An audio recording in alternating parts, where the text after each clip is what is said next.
ഒരു plastic surgeon എന്ന നിലയിൽ എൻ്റെ കൺസൾട്ടേഷൻ റൂമിൽ വരുന്ന ഒട്ടുമിക്ക ക്വസ്റ്റ്യൻസ് ലോവർ ബോഡീനെ സംബന്ധിച്ചായിരിക്കും. അതായത് അവർക്കൊരു ജീൻസ് ഇടാനായിട്ട് സമയത്ത് അവരുടെ തുടയുടെ ഭാഗത്ത് ഡോക്ടർ എക്സസൈസ് ഫാറ്റ് കിട്ടുന്നുണ്ട്, അങ്ങനെയുള്ള കാര്യങ്ങൾ. ഇത് സ്റ്റബേൺ ഫാറ്റ് എന്നാണ് അതിനെ വിളിക്കുക. അതായത് നമ്മൾ എക്സസൈസ് ചെയ്തിട്ടും ഡയറ്റ് ചെയ്തിട്ടും ഭയങ്കര ബുദ്ധിമുട്ടോടിട്ട് അവസാനം പോകുന്ന അല്ലെങ്കിൽ പോകാൻ ബുദ്ധിമുട്ടുള്ള ഫാറ്റിനെയാണ് സ്റ്റബേൺ ഫാറ്റ് എന്ന് വിളിക്കുക. ഏറ്റവും കൂടുതലായിട്ട് കാണുന്ന ഏരിയകളിലൊന്നാണ് നമ്മുടെ തുടയുടെ പുറം വശം, അല്ലെങ്കിൽ ഔട്ടർ തൈസിൻ്റെ ഒരു ഏരിയ, അല്ലെങ്കിൽ ഇന്നർ തൈസിൻ്റെ അകം വശം. അവിടെ ആ ഭാഗത്ത് ഒരതിയിട്ടുള്ളൊരു ഇഷ്യൂസും കാര്യങ്ങളൊക്കെ ആൾക്കാർക്ക് ഉണ്ടാവില്ല.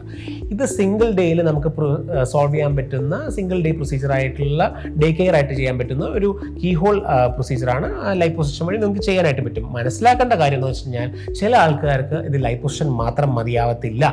ഇതിൻ്റെ കൂട്ടത്തിൽ ഒരു തൈ ലിഫ്റ്റ് പോലുള്ളൊരു പ്രൊസീജിയർ ചെയ്തെങ്കിൽ മാത്രമേ അവരുടെ സ്കിൻ സാഗിങ് കാര്യങ്ങൾ ഉണ്ടെന്നുണ്ടെങ്കിൽ അതിൻ്റെ കൂട്ടത്തിൽ കറക്റ്റ് ചെയ്താൽ മാത്രമേ നല്ലൊരു പെർഫെക്റ്റ് റിസൾട്ട് എത്തിപ്പെടാനായിട്ട് പറ്റുള്ളൂ. അപ്പോൾ നിങ്ങളുടെ പ്ലാസ്റ്റിക് സർജൻ്റെ കൂടെ ഇരുന്നിട്ട് ഡിസൈഡ് ചെയ്യുക ഏത് പ്രൊസീജിയർ ആയിരിക്കും നിങ്ങൾക്ക് കൂടുതൽ അനുയോജ്യമാവുക, അല്ലെങ്കിൽ രണ്ടിൻ്റെയും കൂടി ഒരു കോമ്പിനേഷൻ വേണ്ടി വരുമോ എന്നുള്ളത്.